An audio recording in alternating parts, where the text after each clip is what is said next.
ಅಂದ್ರೆ ಹಬ್ಬದ ವಾತಾವರಣ ನಮ್ಮ ರಾಜ್ಯದಲ್ಲಿ ಎಲ್ಲ ಜನ ಎಲ್ಲ ತಲೆಯ ಒಳಗಿಂದ ಎಲ್ಲಾನು ಬಿಟ್ಟ ತಮ್ಮ ಮನೆ ಒಳಗೆ ಹಬ್ಬ ಆಚರಣೆ ಲಕ್ಷ್ಮೀ ಪೂಜೆ ಬಂದು ಬಳಗ ಕರ್ಕೊಂಡ ಎಲ್ಲರೂ ಕೂಡಿತಾರೆ ಸಂತೋಷದಿಂದ ಹಬ್ಬ ಆಚರಣೆ ಮಾಡುವಷ್ಟರಲ್ಲಿ ಯಡಿಯೂರಪ್ಪನವರು ಇದ್ದಂತೆಯೇ ಒಂದು ಶಾಕನ್ನು ನಮ್ಮ ರಾಜ್ಯದ ಜನಕ್ಕೆ ಇವತ್ತು ಕೊಟ್ಟಿದ್ದಾರೆ.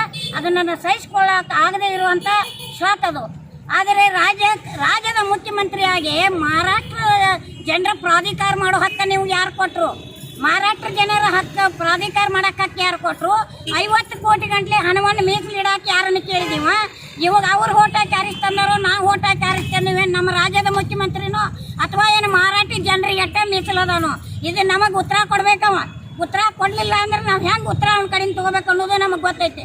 ಓಟ್ ಹಾಕೋದು ಗೊತ್ತೈತಿ, ಇವತ್ತು ನಾವು ಕುರ್ಚಿ ಮ್ಯಾಗ ಕುಡಿಸೋದು ಗೊತ್ತೈತಿ, ಇಳಿಸೋದು ನಮ್ಮ ಜನರಿಗೆ ಗೊತ್ತೈತಿ. ನಾವು ಕನ್ನಡಿಗರು ಶಾಂತಿ ಸ್ವಭಾವದವ್ರು. ಒಂದು ಸಲ ಎದ್ರ ಸಂಗೊಳ್ಳಿ ರಾಯಣ್ಣ ಕಿತ್ತೂರು ಚೆನ್ನಮ್ಮನ ಯುದ್ಧದಲ್ಲಿ ಅವ್ರು ಹೆಂಗ ಪ್ರಾಣ ಕೊಟ್ಟರೆ ಕರೆ ಹಿಂದಕ್ಕೆ ತಕ್ಕೊಲಿಲ್ಲ. ಅದೇ ರೀತಿ ನಾವು ಹೋರಾಟ ಮಾಡಿ ಇವ್ರನ್ನ ಎಲ್ಲಿ ಇಡ್ಬೇಕು ಅಲ್ಲಿ ಇಡುವಟ್ಟು ಶಕ್ತಿ ನಮಗೂ ಚೆನ್ನಮ್ಮ, ರಾಯಣ್ಣ, ಬಸವಣ್ಣವರು, ಬುದ್ಧ, ಅಂಬೇಡ್ಕರ್ ಅವರ ಶಕ್ತಿ ನಮಗೂ ಐತಿ. ನಾವು ಆ ಶಕ್ತಿನ ಮುಂದೆ ತೋರಿಸ್ಬೇಕಾಕೈತಿ. ಇವತ್ತ ಯಡಿಯೂರಪ್ಪನವ್ರ ಕುರ್ಚಿ ಖಾಲಿ ಮಾಡಬೇಕು. ಮಾತನ್ನ ಆಡಿದ್ದೇನೆ ಇಲ್ಲ, ಅದನ್ನು ಹಿಂದಕ್ಕೆ ತಕ್ಕೋಬೇಕು. ಇಲ್ಲಿ ನಮ್ಮ ರಾಜ್ಯದ ಜನಕ್ಕೆ ಬಹಿರಂಗವಾಗಿ ಕ್ಷಮೆ ಕೇಳಬೇಕು. ಇಲ್ಲವಾದ್ರೆ ಕುರ್ಚಿ ಖಾಲಿ ಮಾಡಿ ಮಹಾರಾಷ್ಟ್ರಕಾರ ಹೋಗ್ಲಿ, ಗೋವಾಕಾರ ಹೋಗ್ಲಿ, ಮತ್ತೆಲ್ಲರ ಹೋಗ್ಲಿ, ನಮ್ಮ ರಾಜ್ಯದ ಮುಖ್ಯಮಂತ್ರಿ ಆಗ್ಲಿಕ್ಕೆ ಅವ ಅರ್ಹರ ಇಲ್ಲ, ಅವ ಯೋಗ್ಯನಿಲ್ಲ. ಅವನಿಗೆ ಎಲ್ಲಿ ಪ್ರಾಧಿಕಾರ ರಚನೆ ಮಾಡೋ ಆಸೆ ಐತಿ ಅಲ್ಲಿ ಪ್ರಾಧಿಕಾರ ಮಾಡ್ಕೊಂತಾರ ಹೋಗ್ಲಿ.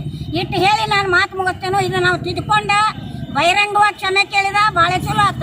ಇಲ್ಲವಾದ್ರೆ ಇನ್ನೂ ಇದಕ್ಕೆ ಹೆಚ್ಚಿನ ಉಗ್ರವಾದ ಹೋರಾಟನ ನಾವು ರಾಜ್ಯ ಸರ್ಕಾರದ ವಿರುದ್ಧ ಮಾಡ್ತೇವೆ. ಕಸ್ತೂರಿ ಬಾವಿ.